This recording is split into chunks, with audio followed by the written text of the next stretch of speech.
ஒரு அரசன் தன் பற்கள் உதிர்ந்து பொக்கைவாயுடன் இருப்பதைப் போல் கனவு கண்டான். தான் கண்ட கனவின் பலனை அறிய விரும்பிய அரசன் அதற்காக ஜோதிடரை அழைத்தான். ஜோதிடர் தனது ஓலைச்சுவடியை எடுத்து அதில் பற்கள் விழுந்து பொக்கையாவது பற்றிய ஓலைச்சுவடியை படித்துவிட்டு, அரசே, தங்கள் மனைவி, பிள்ளைகள் மற்றும் உறவுகள் அனைவரும் தங்களுக்கு முன்பே இறந்து விடுவார்கள் என்று கூறினார். அரசன் உடனே கடும் கோபமடைந்து ஜோதிடரை கைது செய்து சிறையில் தள்ளுங்கள் என்று உத்தரவிட்டார்.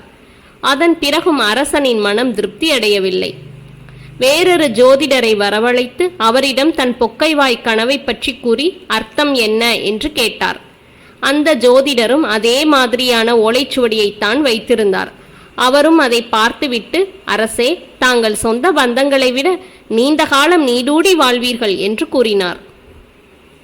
இதனால் மனம் குளிர்ந்த அரசன் அந்த ஜோதிடருக்கு தகுந்த பரிசுகள் வழங்கி அனுப்பி வைத்தான். இருவரும் ஒரே மாதிரியான ஓலையைத்தான் படித்தார்கள். ஒரே விஷயங்களைத்தான் சொன்னார்கள். ஒருவர் எல்லாரும் இறந்து விடுவார்கள் என்றார்.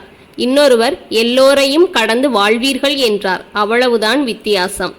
நாம் எதிர்மறையான வார்த்தைகள் பயன்படுத்துவதை நிறுத்தினால் நம் பேச்சு இனிமையாக மாறும். எதிர்மறையான விஷயங்களை நேர்மறை மனப்பான்மையுடன் அணுகும்போது நல்ல விஷயங்கள் நடக்கும். உங்கள் மனம் நேர்மறையாக மாறினால் நீங்கள் தெய்வீகமாக ஆகிவிடுவீர்கள். நேர்மறை மட்டுமே உலகில் மகிழ்ச்சியை கொடுக்கும்.